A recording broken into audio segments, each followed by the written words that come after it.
বিবাহিত কারা কারা আসছো দেখি, কপালে জুটে নাই কেউ, অনেক দুঃখ তাদের মনের ভেতর।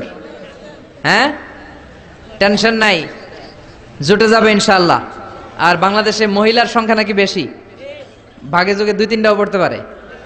সামনে এটা আসবে, কিন্তু আরব বিশ্বে চালু হয়ে গেছে অনেক আগ থেকে, 2-3টা বিয়ে করাই লাগে। আমাদের দেশে সাহস করে অনেকে করে, অনেকের সাহস হয় না।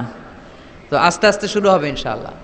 আমি লিল্লাহি তাকবীর বললে যারা বিবাহিত আসছেন তারা প্রথমে তাকবীর পড়বেন, এরপরে অবিবাহিতরা, তারপরে সবাই। বিবাহিতরা রেডি হয়েছেন? আপনারা প্রথমে পড়েন লিল্লাহি তাকবীর। মাশাআল্লাহ। এবার অবিবাহিতদের পালা, তোমরা সবাই রেডি ইনশাআল্লাহ? পড়ো লিল্লাহি তাকবীর। মাশাআল্লাহ। বিবাহিতদের চেয়ে হয়তো সামান্য কিছু বেশি হয়েছে সাউন্ড, সামান্য, কিন্তু অলমোস্ট সেম। এবার সবাই মিলে আমরা 3টা তাকবীর পড়ে সরাসরি মহাবিশ্বের মহাবিশ্বয় মহাগ্রন্থ আল কোরআন থেকে কিছু কথা আপনাদের সাথে শেয়ার করব। সবাই মিলে 3টা, অনেক আওয়াজ তুলতে হবে যাতে করে এখনো যারা আসে নাই তারা যাতে চলে আসে তাড়াতাড়ি, যে কি মিস করতেছি আমরা। সবাই মিলে 3টা তাকবীর পড়েন লিল্লাহি তাকবীর, লিল্লাহি তাকবীর, লিল্লাহি তাকবীর। আল্লাহ আজীবন যেন তোমার নামের বরত্বের ঘোষণা দেই। আমরা সব সময় তাকবীর দেই একজনের নামে, তিনি কে? আমাদের সব স্লোগানে কার নাম থাকে? হিন্দুরা পড়ে जो तो मिटाना चाहे जीवन का तृष्णा सुबह शाम बोल बंदे कृष्णा कृष्णा कृष्णा। ওরা বলে কৃষ্ণা কৃষ্ণা, আমরা বলি जो तो मिटाना चाहे जीवन का जाला सुबह शाम बोल बंदे अल्लाह अल्लाह अल्लाह। ঠিক কি না? আমাদের সব জায়গায় থাকে আল্লাহ আল্লাহ আল্লাহ। আমরা এই আল্লাহর নামে অন্তরে স্থান দিতে চাই। এই অন্তরটা এমন একটা জায়গা, বিশ্বনবী বললেন ইন্না ফিল জাসাদি মুদগা, নিশ্চয় দেহে একটা গোশতের টুকরা আছে, ইদা সলুহাত সলুহাল জাসাদু কুল্লু, দেহের এই গোশতের টুকরাটা যদি ভালো হয়ে যায় পুরো দেহটা ভালো হয়ে যায়। ওয়া ইন ফাসাদাত ফাসাদাল জাসাদু কুল্লু, দেহের এই গোশতের টুকরা যদি পচে যায়, খারাপ হয়ে যায়, পুরো দেহটা খারাপ হয়ে যায়। বিশ্বনবী বললেন আলা ওয়াহিয়াল কলব, জেনে রাখো এই গোশতের টুকরাটার নাম হচ্ছে কলব। সেটার নাম কি? এই যে বাম স্তনের 2 আঙ্গুল নিচে থাকে, এটা এই জায়গায় আল্লাহ সেট করে দিয়েছেন কলব। আলা বিযিকরিল্লাহি তাতমাইন্নুল কুলুব, কোনো কিছু দিয়ে এই কলবের প্রশান্তি আসে না শুধুমাত্র আল্লাহর জিকির ছাড়া। এজন্য কলবের মধ্যে আল্লাহর জিকির বসাতে হবে। কি বসাবেন? নাকি আয়না? অনেকে আয়না বসাতে চায়, বসায় না? কি বলে? আয়না বসায় দে মোর কলবের ভিতর। না, আয়না বসাবো না, এই কলবে থাকবে সুবহানাল্লাহ, আলহামদুলিল্লাহ, লা ইলাহা ইল্লাল্লাহ, আল্লাহু আকবার। এই 4টা জিকির সবচেয়ে সেরা জিকির, খেয়াল রাখবেন।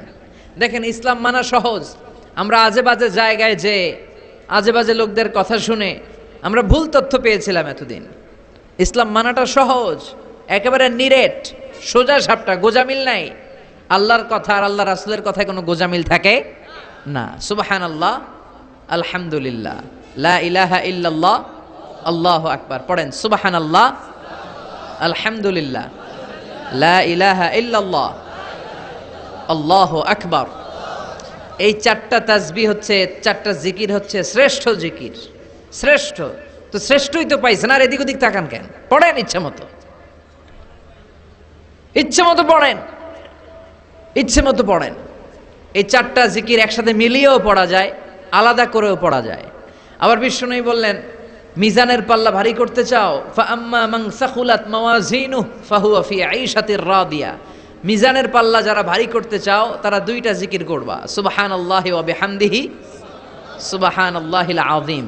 এই 2টা শব্দ কালিমাতান হাবিবাতান ইলার রহমান, আল্লাহর কাছে খুব প্রিয়, সাকিলাতানি ফিল লিসান, এই জিহ্বার মধ্যে এই শব্দ 2টা উচ্চারণে খুব সহজ, খুব পাতলা। সাকিলাতানি ফিল মিজান, কিন্তু এই শব্দ 2টা মিজানের পাল্লায় রেখে দিলে অনেক ওজন হয়ে যাবে। সুবহানাল্লাহি বিহামদিহি সুবহানাল্লাহিল আযীম। পড়তে রাজি আছেন তো? প্রত্যেক ফরজ সালাতের পর আয়াতুল কুরসি পড়বেন। কি পড়বেন? মুখস্থ আছে না? এটা পড়ে ফু দিলে কোনো জিন পড়ি ব্ল্যাক ম্যাজিক কোনো কিছু আপনারা ধরতে পারবে না। বিশ্বনবী বলেন, মান কারা আয়াতাল কুরসি দুবুরা কুল্লি সালাতিন মাকতুবা লাম ইয়ামনাহু মিন দুখুলিল জান্নাতি ইল্লাল মাউত। প্রত্যেক ফরজ সালাতের পরে কেউ যদি আয়াতুল কুরসি পড়ে তার জান্নাতে ঢোকার ব্যাপারে আর কোনো বাধা নিষেধ থাকে না, একটা জিনিস ছাড়া। সুবহানাল্লাহ, আরেকটু পরে কোন একটা জিনিস ছাড়া, ইল্লাল মাউত, সেটা হচ্ছে মৃত্যু। লোকটা মরে না তাই জান্নাতে যায় না, মরলেই জান্নাতি। এবার সুবহানাল্লাহ। তাহলে প্রত্যেক ফরজ সালাতের পরে আয়াতুল কুরসির দরকার আছে না নাই? প্রত্যেক ফরজ সালাতের পরে সালাম ফিরিয়ে আওয়াজ করে পড়বেন আল্লাহু আকবার। 3 বার পড়বেন আস্তাগফিরুল্লাহ, আস্তাগফিরুল্লাহ, আস্তাগফিরুল্লাহ। সুবহানাল্লাহ 33 বার, আলহামদুলিল্লাহ 33 বার, আল্লাহু আকবার 34 বার। অথবা শেষে 3টা 33 বার পড়ে মিলাবেন লা ইলাহা ইল্লাল্লাহু ওয়াহদাহু লা শারীকা লাহুল মুলকু ওয়া লাহুল হামদু ওয়া হুয়া আলা কুল্লি শাইইন কাদির। আরেক বর্ণনা একটু বাড়ানো হয়েছে, ইউহয়ি ওয়া ইউমিত ওয়া হুয়া আলা কুল্লি শাইইন। এগুলো পড়ে না, কোত্থেকে কি হাবিজাবি পড়ে ঈমান নষ্ট করে। এজন্য মুমিন হবে, মুমিন they work smart, they don't work hard. মুমিন স্মার্টলি কাজ করে, মুমিন কষ্ট করে কাজ করে না। সুবহানাল্লাহ কবেন না? মুমিন সুযোগ খোঁজে, মুমিন কাজ করে smartly. They don't work hard, they work smart, they work smart. তারা স্মার্টলি কাজ করে। আপনারা জানেন কাবা ঘরের 4টা কর্নার আছে। একটা কর্নারের নাম হচ্ছে রুকনুল হাজারিল আসওয়াদ, এটার নাম হচ্ছে ব্ল্যাক স্টোন কর্নার, যেখানে হাজরা আসওয়াদের পাথর আছে। এই পাথরটাতে চুমু দিলে জীবনের গুনাহ সব মাফ করে দেয় কে? এটা জান্নাতি পাথর। কিয়ামতের দিন এই পাথরকে আল্লাহ একটা জিহ্বা দিবে, ঠোঁট দিবে, 2টা চোখ দিবে। আর কিয়ামতের দিন আল্লাহর সামনে দাঁড়িয়ে এসে সাক্ষ্য দিবে যে আল্লাহ তোমার এই বান্দা আমারে চুমু দিয়েছিল, এ দিয়েছিল, এ দিয়েছিল, এদের সবাইকে মাফ করে দাও। তাই হাজরা আসওয়াদের কর্নার আর কাবা ঘরের যে স্বর্ণ দিয়ে খচিত দরজা, এই হাজরা আসওয়াদের কর্নার আর দরজার মাঝখানে ছোট্ট একটু জায়গা, এটারে আরবিতে বলে মুলতাজাম। আমার সাথে সাথে পড়েন, এটারে আরবিতে কি বলে? ইলতাজামা ইয়ালতাজিমু ইলতিজামান। মুলতাজিম, মুলতাজাম মানে হচ্ছে যেটার সাথে লেগে থাকা হয় সব সময়। সাহাবারা এই জায়গাটার সাথে লেগে থাকতেন, পেট লাগিয়ে, গাল লাগিয়ে, চোখ লাগিয়ে, মুখ লাগিয়ে কাঁদতেন আর দোয়া করতেন। আর এই জায়গায় পেট লাগিয়ে, শরীর লাগিয়ে দোয়া করলে ওই দোয়া আল্লাহ ফিরিয়ে দেয় না। কিন্তু ওই জায়গায় দোয়া করার চান্সও এত সহজে পাওয়া যায় না, ধাক্কা ধাক্কি যুদ্ধ করতে হবে আপনারে। তো এক মাওলানা চান্স পাইছে ওইখানে, অনেক ধাক্কা ধাক্কি করে, খাইয়া দেয়া শক্তি কইরা ধাক্কা ধাক্কি, পাকিস্তানি পাঠানি যেগুলো আছে 8-10টা পাঠান একসাথে দাঁড়ালে ওগুলার জ্বালায় কিছুই করা যায় না। এইভাবে তাকাইতে হয় ওদের দিকে, তাকাইলে আপনার টুপি পরে যাবে পেছনে, ইয়া উঁচু লম্বা।